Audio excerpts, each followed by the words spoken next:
250 ton mivke in končno lep konec tedna je v center Ljubljane na Kongresni trg pripeljalo nekaj tisoč oboževalcev na prvi mednarodni beach volley turnir v Sloveniji.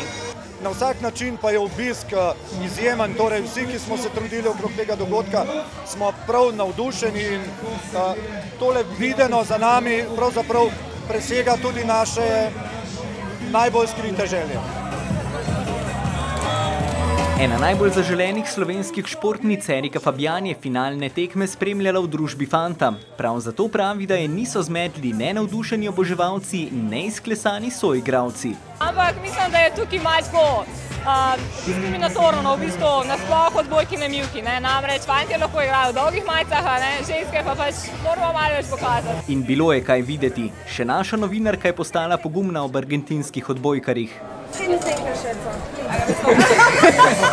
A če ne bi vprašala, zdaj ne bi imela spominske fotografije. Ve gledalke pa bi bile prikrajšane za nekaj gole kože, Pablo pa za znanje slovenščine. One very important, na zdravje. Good, In nazdravljalo se je res na veliko. Tudi med odmori, ko so gledalce ogrevale seksi plesavke. Med VIP povabljenci je bil tudi ljubljanski župan, ki je precej resnobno gledal zapeljive ritke odbojkaric. Veliko bolj nasmejan pa je bil evropski komisar Janez Potočnik, ki je pretekli vikend v Bohinju tudi sam igral odbojko. Zjutraj in zvečer, skratka vsak dan dvakrat, tako da šport je tisti del, ki že od vsega začetka, od mladosti me spremlja in karkoli se po televiziji premika gledam.